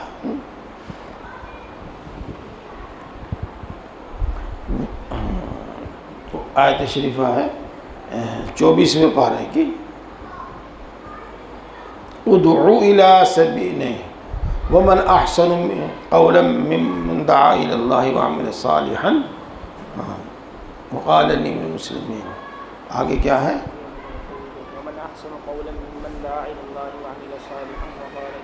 इन्नी मिनल मुस्लिमीन। आगे पढ़िए, हाँ, वला तस्तविल हसनतु वला सय्यिअह इदफ़अ बिल्लती हिया अहसन फ़इज़ल्लज़ी बैनक व बैनहु अदावतुन कअन्नहु वलिय्युन हमीम। मैं तर्जमा नहीं, तफसीर नहीं करता, हासिल बयान करता हूँ। वला तस्तविल हसनतु वला सय्यिअह। सुन ए मुसलमान, ए मोमिन, ए अल्लाह की बातों पर यकीन रखने वाले, सुन, बुराई और भलाई दोनों बराबर नहीं हो सकती। ला तस्तविल हसनतु वला सय्यिअह, दोनों बराबर नहीं हो सकती। यकीनन भलाई का दर्जा बहुत ऊंचा है, भलाई करने वाले का दर्जा बहुत ऊंचा है। भलाई यकीनन बहुत अच्छा है, और भलाई करने वाला यकीनन बहुत अच्छा है। वला तस्तविल हसनतु वला सय्यिअह। तुम बुराई का बदला बुराई से भी दे सकते हो, लेकिन बुराई से का बदला बुराई से देने के बजाय बुराई का बदला भलाई से दो, बड़ा अच्छा है। इदफ़ा बिल्लती हिया अहसन। तर्जमा करो और ध्यान दो, तो हटा अपने आप से, इदफ़ा का तर्जमा अच्छे ढंग से, अच्छे तरीके से। तर्जुमा तो यूं ही होगा, अल्फाज तो यही। जब कोई शख्स तुम्हारे साथ बुराई करे, बुरा आदमी है वो, उस बुरे आदमी से अच्छे ढंग से बचो, है? उस बुरे आदमी से अच्छे ढंग से बचो, उसकी बुराई से अच्छे ढंग से बचो। अच्छे ढंग से बचना है, सांप भी मर जावे और लाठी भी न टूटे, ये है अच्छे तरीके से बचना। इन बातों को यकीन करो, इन पर, ये ईमान की बातें हैं, यकीन की बातें, इन पर यकीन करो। खूब समझ गए होंगे आप। जब हम एक शख्स हमारे साथ बुराई करने पर तुल गया है, अब हमें उसकी बुराई से कैसे बचना, हमें उसके शर से कैसे बचना है? एक तो वो रही बात कि आग फुट्टी पीड़ गई, किस्सा खत्म, है ना? ये अच्छा तरीका नहीं है, ये अच्छा तरीका नहीं है। हाँ, अच्छा तरीका वही है कि सांप मर जावे, लाठी न टूटे, उसके शर से, उसकी बुराई से बच जावे, और कोई नया पंगा खड़ा ना हो, कोई नई बुराई पैदा ना हो, हमें कोई बुराई न करनी पड़े। मेरे दोस्तों, अक्सर बेशतर आदमी यही कहते हैं कि जी आजकल नहीं से काम चलता। तो कुरान पाक पिछले ज़माने के लिए था, आज के लिए नहीं है, हैं? आज के लिए नहीं हो, आज के लिए अमल करने के वास्ते नहीं है वो, ना ना, हमेशा के वास्ते, हमेशा के वास्ते है। मैं बार बार अर्ज़ कर रहा हूँ अल्लाह के फजल से, 1400 साल ही तो हुए भी, आगे अगर क़यामत 14,000 साल के बाद आवे तो 14,000 साल तक के लिए ये तालीम है। अगर 14,000 करोड़ के बाद क़यामत आवे, साल के बाद क़यामत आवे, तो उस वक्त तक के लिए यही तालीम है, हर ज़माने के लिए, हर ज़माने के लिए है। मेरे दोस्तों, बुरे आदमी के साथ भलाई करो, है? बुराई का दरवाज़ा यहीं बंद हो गया, बुराई का दरवाज़ा यहीं बंद हो गया। और वो भी अगर करेगा तो कब तक करेगा बुराई? मेरे दोस्तों, अगर वो बुराई करेगा भी तो कब तक करेगा? एक दिन उसे ही गैरत आवेगी, याद रखना, उसे ही गैरत आवेगी, याद रखना। इसीलिए अल्लाह फरमाते हैं, फ़इज़ल्लज़ी बैनका व बैनहु अदावतुन कअन्नहु वलिय्युन हमीम। बस मैं अपनी बात को ख़त्म करता हूँ, अज़ान का वक्त करीब हो गया है। क्या वक्त हो गया? अच्छा, बात ख़त्म करता हूँ मैं, और मैं अपनी बात का हासिल और ख़ुलासा आपके सामने बयान करता हूँ। और बार बार मैंने अपने बयान के अंदर ये बात कह दी, उम्मीद है कि बात आपको खूब अच्छी तरह समझ में आ गई होगी। और समझाने के वास्ते में एक आयत शरीफा आपके सामने रख दूँ, वला तकूनू कल्लती नक़ज़त ग़ज़लहा मिन बअदि क़ुव्वतिन अनकासा। मक्का मुकर्रमा में एक औरत थी, खरका उसका नाम था। उसका काम ये था कि वो सुबह से शाम तक सूत काटती थी। सूत तो काटते हुए देखा होगा आपने, चीचली और क्या क्या कहते थे, वो तो आपके दिमाग में होएगा, आपके जहन में होएगा। वो दिन भर सूत काटती थी और शाम को उनको फिर ये तोड़ के फिर ख़राब कर देती थी। तो दिन भर की मेहनत को शाम में वक्त ज़ाय कर देती थी। तो यही कहावत, यही मिसाल है, जो कुछ हमने मेहनत से हासिल किया है हम उसको खामखा में बर्बाद ना करें। मेरे दोस्तों, इस बात को अच्छी तरह जहन में नशीन रखो कि अल्लाह ने रोज़े रमज़ान हमारे लिए, हमारी दीनी ट्रेनिंग और तरबियत के वास्ते हर साल में भेजा है, और हमारे अंदर उसमें तक़वा पैदा होता है, दीन पर चलने की सलाहियत और क़ुव्वत पैदा होती है।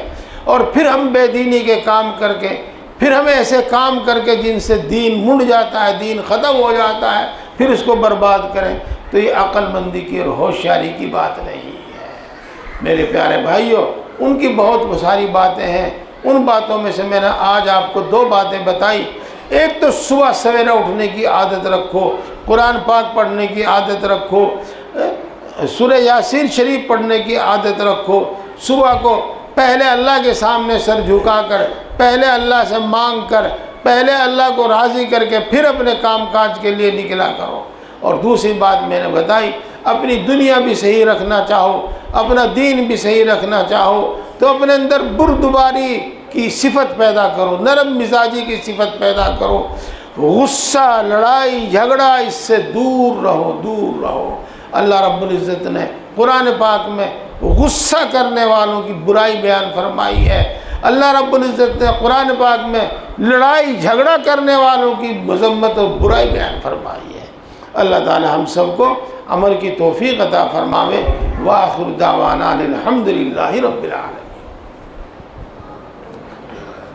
अल्हम्दुलिल्लाहि रब्बिल आलमीन अर्रहमानिर रहीम मालिकि यौमिद्दीन वस्सलातु वस्सलामु अला सय्यिदिल अंबियाइ वल मुरसलीन मुहम्मदिन व आलिहि व अस्हाबिहि अजमाइन। ला इलाहा इल्ला अंत सुब्हानका इन्नी कुन्तु मिनज़ ज़ालिमीन। रब्बना ज़लमना अनफुसना व इल्लम तग़फिर लना व तरहमना लनकूनन्न मिनल ख़ासिरीन।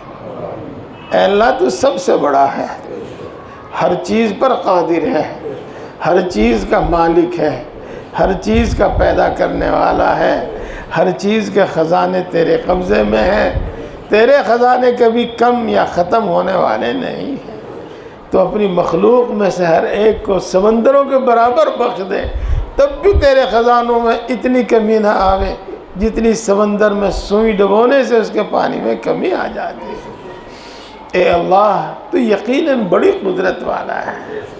तूने ही अपनी कुदरत से सारी कायनात पैदा की है, तू ही अपनी कुदरत से सारी कायनात का निज़ाम चलाता है, तू ही अपनी कुदरत से सारी मखलूक को रोज़ी पहुँचाता है। ए अल्लाह, तू यकीनन बड़ा मेहरबान है, सब पर मेहरबान है, बड़ी बड़ी नेमतों से नवाजता है, बिला इवज़ अता फरमाता है, बिला इस्तिहक़ाक़ अता फरमाता है, बग़ैर मांगे अता फरमाता है, बेशुमार अता फरमाता है। खाली हाथ वापस करते तुझे शर्म आती है। ए अल्लाह, तू यकीनन बड़ा मेहरबान है, सब पर मेहरबान है, बड़ी बड़ी ख़ताओं को माफ़ करता है, बार बार माफ़ करता है, माफ़ करने को पसंद करता है। सैकड़ों साल के कुफ्र और शिर्क तक को तौबा करने से माफ़ कर देता है। ए अल्लाह, तू यकीनन हर नक़्स से, हर ऐब से पाक है। यकीनन कमाल की हर सिफत तेरी ज़ात बाबरकात में मौजूद है। ए अल्लाह, हम तेरी तमाम अच्छी और सच्ची सिफ़ात के वास्ते से मांगते हैं, हम सबको ईमान कामिल अता फरमा। ए अल्लाह, ईमान कामिल अता फरमा, ईमान की लज्जत व हलावत नसीब फरमा, ईमानी तकाज़ों पर अमल की तौफीक नसीब फरमा, ईमानी सिफ़ात हमारे अंदर पैदा फरमा, मोमिनों वाली सिफ़ात पैदा फरमा, काफिरों वाली, मुनाफिकों वाली, फासिकों वाली सिफ़ात से हमारी हिफाजत फरमा। ए अल्लाह, अपने वादों का यकीन हमारे दिल में पैदा फरमा। ए अल्लाह, अपनी सिफ़ात की पहचान अता फरमा, अपनी सिफ़ात का यकीन अता फरमा, अपनी मोहब्बत और मारिफत अता फरमा, अपना खौफ अता फरमा, इतना खौफ अता फरमा जो हर गुनाह से रोक दे, इतना खौफ अता फरमा जो तेरी नाफरमानियों से रोक दे। ए अल्लाह, अपने नबी की मोहब्बत अता फरमा, नेक लोगों की मोहब्बत पैदा फरमा, औलिया अल्लाह की मोहब्बत हमारे दिल में पैदा फरमा, हम सब को हिदायत अता फरमा, कुल आलम के इंसानों को हिदायत अता फरमा। ए अल्लाह, हमारी औलाद को हिदायत अता फरमा, हमारी आने वाली नस्लों को हिदायत अता फरमा। ए अल्लाह, हम सब को दीन की सही समझ अता फरमा, नफ़ा देने वाला इल्म अता फरमा, अपने इल्म पर अमल की तौफीक नसीब फरमा, हमने यहाँ जो सुना है उस पर अमल की तौफीक नसीब फरमा। ए अल्लाह, ज़िक्र करने वाली ज़बान अता फरमा, ए अल्लाह, शुक्र करने वाला दिल अता फरमा। ए अल्लाह, अपनी ताअत इबादत में मशक्क़त बर्दाश्त करने वाला जिस्म अता फरमा। ए अल्लाह, हम सब को अपना फर्माबरदार बंदा बना, हम सबको मुत्तकी और परहेजगार बंदा बना। ए अल्लाह आज तक जितने गुनाह किए हैं तमाम गुनाहों को माफ़ फरमा, पक्की सच्ची तौबा नसीब फरमा, तौबा पर इस्तिकामत नसीब फरमा, तमाम गुनाहों से नफ़रत पैदा फरमा, तमाम गुनाहों से हिफाजत फरमा। कहो ज़बान से कहो, ए अल्लाह जुर्म का एतराफ़ है, रहम की दरख्वास्त है। ए अल्लाह जुर्म का एतराफ़ है, रहम की दरख्वास्त है। ए अल्लाह तेरी रहमत और मग़फ़िरत के सिवा कोई आसरा नहीं है। माफ़ कर दीजिए फिर नहीं करूँगा। अल्लाह माफ़ कर दीजिए फिर नहीं करूँगा।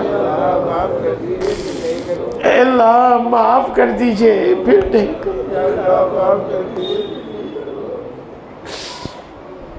अल्लाह पक्की सच्ची तौबा नसीब फरमा, तौबा पर इस्तिकामत नसीब फरमा, तमाम गुनाहों से नफ़रत पैदा फरमा, तमाम गुनाहों से हिफाजत फरमा।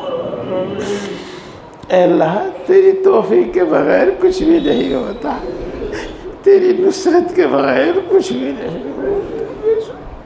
अपनी ताअत और इबादत की तौफीक नसीब फरमा, अपनी ताअत और इबादत में हमारी मदद फरमा, अपनी ताअत और इबादत को हमारे लिए आसान फरमा। अल्लाह तेरी शान बहुत बुलंद है, बहुत ही बुलंद है। अल्लाह तो अपने बंदों के आमाल की बड़ी कदर करता है। अल्लाह तो यकीनन करीम है और करीम खोटी पूंजी कबूल कर लेते हैं। अल्लाह करीम खोटी पूंजी कबूल कर लेते हैं। हमारी नाक़िस इबादतों को कबूल फरमा, चश्म पोशी फरमा, दरगुजर फरमा और नाक़िस इबादतों को कबूल फरमा। अल्लाह सारी मखलूक तेरी मोहताज है, तू किसी का मोहताज नहीं है। हम तेरी ही इबादत करते हैं और तुझी से मांगते हैं और तेरे सिवा किसी से कोई उम्मीद नहीं रखते हैं। ए अल्लाह अपने फजल व करम से हम सब की तमाम ज़रूरतें पूरी फरमा, अपने सिवा किसी का मोहताज ना बना। बीमारी और बुढ़ापे में जब हमारे हाथ पाँव भी हमारा साथ न दें उस वक्त भी किसी का मोहताज न बना। अपने गैब के ख़जानों से अपने फजल से उस वक्त हमें रोज़ी ज़्यादा अता फरमा। ए अल्लाह खुशहाली अता फरमा, तंग दस्ती से हिफाजत फरमा। ए अल्लाह हलाल इतना अता फरमा कि हराम की ख्वाहिश ही पैदा ना हो। ए अल्लाह हलाल इतना अता फरमा कि हराम की ख्वाहिश ही पैदा ना हो। ए अल्लाह तो जानता है और खूब जानता है कि कर्ज निगाहें झुका देता है, तो खूब जानता है कि कर्ज कमर तोड़ देता है। ए अल्लाह कर्ज़ों से सूख दोष फरमा, कर्ज़ों की अदायगी की गैब से सूरतें पैदा फरमा। ए अल्लाह तो सब की ज़रूरतों से बखूबी वाकिफ़ है, किसी का हाल तुझ पर छुपा हुआ नहीं है, तो सब की ज़रूरतों से बखूबी वाकिफ़ है। अल्लाह जिसको मकान की ज़रूरत है उसको कुशादा मकान अता फरमा, जिसको दुकान की ज़रूरत है उसको मौके की दुकान अता फरमा, जिसको नौकरी की तलाश है उसको उसकी पसंदीदा नौकरी अता फरमा। ए अल्लाह जो इम्तिहान के लिए इंटरव्यू के लिए मेहनत कर रहे हैं अल्लाह उसमें उनको कामयाब फरमा। अल्लाह जिनको कारोबार की तलाश है उनको बाबरकत हलाल कारोबार अता फरमा, जिनको कारोबार अता किया है उसमें बरकत अता फरमा, उसमें तरक्की अता फरमा, हर किस्म के हवादिस से उसकी हिफाजत फरमा। अल्लाह ख़ास तौर से तेरे वो अहले खैर बंदे जो तेरे दीन की नुसरत के लिए ख़र्च करते हैं, मदारिस में, मराकिज़ में, मसाजिद में तेरे मोहताज तेरे ज़रूरतमंदों पर ख़र्च करते हैं, अल्लाह उनके कारोबार में खूब खूब बरकत फरमा, उनके घरों में खूब खूब बरकतें नाज़िल फरमा। ए अल्लाह जिनको रिश्तों की तलाश है उनको नेक और निभा वाले रिश्ते अता फरमा। जिनके रिश्तों में कोई भी रुकावट है ऐ अल्लाह हर रुकावट को दूर फरमा। ऐ अल्लाह जिनको औलाद की तमन्ना है उनको नेक और साले औलाद अता फरमा। जिनको बेटी की तमन्ना है बेटी अता फरमा। जिनको बेटे की तमन्ना है बेटा अता फरमा। ऐ अल्लाह जिनको औलाद अता की है उनकी औलाद को नेक बना। ऐ अल्लाह साले बना। माँ बाप की आंखों की ठंडक बना। माँ बाप के दिल की राहत बना। मुल्क व मिल्लत का खादिम बना। उनको बेहतरीन सलाहियतें अता फरमा। ऐ अल्लाह उनको आवारा और नाकारा होने से बचा ले। ऐ अल्लाह उनको आवारा और नाकारा होने से बचा ले। ऐ अल्लाह हमारे घरों में चैन सुकून और सकीना नाजिल फरमा। अपनी रहमतें बरकतें नाजिल फरमा। हमारे दरमियान इत्तिफाक और इत्तिहाद पैदा फरमा। हमारे आपसी झगड़े ख़त्म फरमा। खुसूसन मियाँ बीवी के आपसी झगड़े ख़त्म फरमा। खुसूसन माँ बाप और औलाद के आपसी झगड़े ख़त्म फरमा। ऐ अल्लाह हम सब को नरम मिजाजी अता फरमा। ऐ अल्लाह नरम कलामी अता फरमा। ऐ अल्लाह बुर्दुबारी अता फरमा। ऐ अल्लाह हर एक का हक पहचान कर अदा करने की तौफीक नसीब फरमा। ख़ास तौर से माँ बाप की इज़्ज़त और ख़िदमत करने की तौफीक नसीब फरमा। ऐ अल्लाह माल जान ईमान इज़्ज़त और आबरू की हिफाजत फरमा। किसी जालिम को हम पर मुसल्लत न फरमा। किसी बेरहम को हम पर मुसल्लत न फरमा। अचानक पेश आने वाले हवादिस से हिफाजत फरमा। अचानक मौत से हिफाजत फरमा। अल्लाह जो नाजायज़ मुकदमात में फंसे हुए हैं उनको बाइज़्ज़त बरी फरमा। जो अपने हक़ के लिए लड़ रहे हैं उनको उनका हक़ अता फरमा। अल्लाह मरते दम तक दीन हक़ दीन इस्लाम पर साबित कदम फरमा। और अपने मुक़द्दरा मुक़र्ररा वक्त पर ईमान पर ख़ात्मा फरमा। ए अल्लाह ईमान पर ख़ात्मा फरमा। ए अल्लाह मरते वक्त करीमा नसीब फरमा। ए अल्लाह मौत की सख्ती से हिफाजत फरमा। ए अल्लाह कब्र के अज़ाब से हिफाजत फरमा। ए अल्लाह मैदान हश्र के अज़ाब से हिफाजत फरमा। ए अल्लाह मैदान हश्र की रुसवाइयों से हिफाजत फरमा। ए अल्लाह अपने अर्श का साया नसीब फरमा। ए अल्लाह तो अपने बहुत से बंदों को बग़ैर हिसाब के बख्शेगा। हमें भी बग़ैर हिसाब के बख्श दीजिए। ए अल्लाह बग़ैर हिसाब के बख्श दीजिए। ए अल्लाह बग़ैर हिसाब के बख्श दीजिए। ए अल्लाह बग़ैर हिसाब के बख्श दीजिए। ए अल्लाह जहन्नम से हिफाजत फरमा। जन्नतुल फिरदौस में जगह अता फरमा। जन्नत में अपने नबी का पड़ोस अता फरमा। अल्लाह पूरी उम्मत मुस्लिमा की मग़फ़िरत फरमा। हमारे माँ बाप की मग़फ़िरत फरमा। हमारे बीवी बच्चों की मग़फ़िरत फरमा। हमारे आइज़ा अक़रबा दोस्त अहबाब की मग़फ़िरत फरमा। हमारे बहन भाइयों की मग़फ़िरत फरमा। हमारे असातिज़ा हमारे मशाइख़ की मग़फ़िरत फरमा। अल्लाह जिसका हमारे ज़िम्मे कोई हक़ है और हम अदा नहीं कर सके हैं अल्लाह उसकी मग़फ़िरत फरमा। उन सब की मग़फ़िरत फरमा। अल्लाह उस हक़ का हमसे मुतालबा ना फरमा। उस हक़ का हमसे मुआख़ज़ा ना फरमा। अल्लाह जिसने हम पर कोई एहसान किया है अल्लाह उसकी मग़फ़िरत फरमा। अल्लाह उम्मत के अंदर बेदारी और समझदारी पैदा फरमा। उम्मत के अंदर इत्तिफाक और इत्तिहाद पैदा फरमा। अल्लाह इस्लाम और मुसलमानों को इज़्ज़त क़ुव्वत और ग़लबा नसीब फरमा। इस बेकसी और बेबसी से नजात मरहमत फरमा। तेरी शान में गुस्ताखियाँ सुनते सुनते दिल छलनी हो गए। तेरे नबी की शान में गुस्ताखियाँ सुनते सुनते दिल छलनी हो गए। हम बेबस हैं। इस बेबसी से नजात मरहमत फरमा। इस बेबसी से नजात मरहमत फरमा। इस्लाम और मुसलमानों को इज़्ज़त क़ुव्वत और ग़लबा नसीब फरमा। अल्लाह कुल आलम में अमन व अमान सुकून व इत्मीनान नाज़िल फरमा। खुसूसन हमारे इस मुल्क में और खुसूसन हमारी इस बस्ती में अमन व अमान सुकून व इत्मीनान नाज़िल फरमा। अल्लाह अमन व अमान के तबाह करने वालों को तबाह और बर्बाद फरमा, अमन व अमान के दुश्मनों को नेस्त व नाबूद फरमा, उनकी ताकत को पारा पारा फरमा, अल्लाह उनकी जमीयत को टुकड़े टुकड़े फरमा। ए अल्लाह जहाँ जहाँ मुसलमानों को सताया जा रहा है, जंग की जद में है, अल्लाह उनकी नुसरत फरमा, उनके खाने का इंतज़ाम फरमा, उनके पीने का इंतज़ाम फरमा, अल्लाह उनके रहने का इंतज़ाम फरमा, अल्लाह अल्लाह उनको बरसने वाली आग से उनकी हिफाजत फरमा।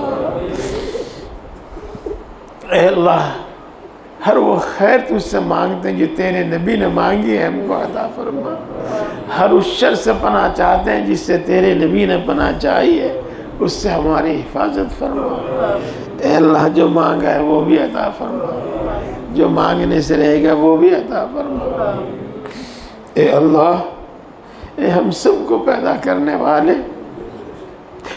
ए अल्लाह ए हम सबको पालने वाले, ए अल्लाह ए दुखी दिल की फरियाद सुनने वाले, ए अल्लाह ए दुखी दिल की फरियाद सुनने वाले, ए अल्लाह ए माँ से ज़्यादा मोहब्बत करने वाले, ए अल्लाह ए बाप से ज़्यादा मेहरबान, हम अपना दुख तुझी को सुनाते हैं, हर ज़रूरत तेरे ही सामने पेश कर। सच है तेरे सिवा हमारा कोई है ही नहीं, सच है तेरे सिवा किसी में कोई ताकत और कोई मजाल ही नहीं। अल्लाह तो दिलों की बात को खूब जानता है, तुझ पर कुछ भी छुपा हुआ नहीं। अल्लाह तो हम सब की, ख़ास तौर से इस मजमे में दुआ पर आमीन कहने वालों की जायज़ मुरादें पूरी फरमा, जायज़ तमन्नाएँ पूरी फरमा, जायज़ मकासद में कामयाबी अता फरमा। अल्लाह हर ज़रूरत पूरी फरमा, अल्लाह हर मुश्किल को आसान फरमा, अल्लाह हर परेशानी को दूर फरमा। ए अल्लाह ए बिगड़ी के बनाने वाले हर बिगड़ा हुआ काम बना दे। ए अल्लाह ए कादिर मुतलक हर अटका हुआ काम बना दे। ए अल्लाह अपने फजल व करम से और अपने नबी पाक हज़रत मोहम्मद मुस्तफ़ा सल्लल्लाहु अलैहि वसल्लम के सदक़े तुफ़ैल से अल्लाह इस मजमे में जो तेरे पसंदीदा बंदे हैं, अल्लाह उनके तुफ़ैल से हमारी तमाम दुआओं को कबूल फरमा, हमारे हक़ में भी कबूल फरमा।